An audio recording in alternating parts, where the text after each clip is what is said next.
ছাত্রছাত্রীরা দেখো, আমার কাছে একটা চকচকে স্টিলের চামচ আছে।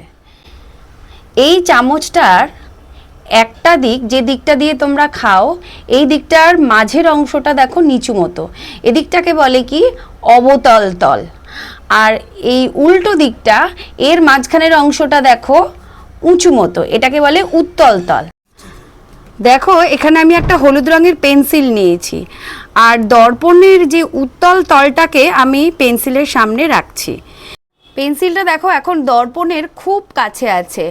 আমরা দেখতে পাচ্ছি পেন্সিলের একটা সোজা প্রতিবিম্ব দর্পণের মধ্যে তৈরি হয়েছে, এবং এটা পেন্সিলের থেকে ছোট।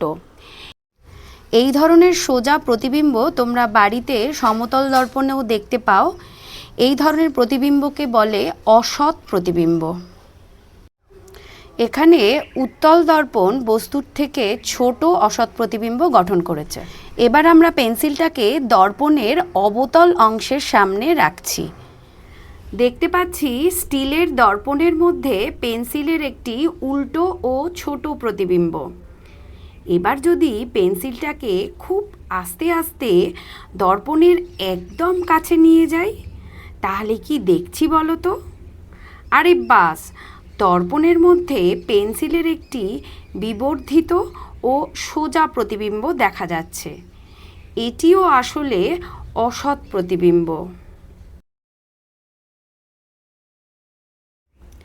এবার আরেকটা মজা দেখো, পেন্সিলটাকে যদি আমরা চামচের অবতল অংশ থেকে দূরে সরাই, তাহলে পেন্সিলের একটা উল্টো প্রতিবিম্ব আমরা চামচের মধ্যে দেখতে পাচ্ছি।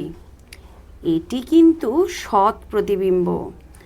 তোমরা জানো সৎ প্রতিবিম্ব পর্দায় তৈরি হয়, কিন্তু এখানে চামচই পর্দা হিসাবে কাজ করছে। কি অবাক কাণ্ড, তাই না?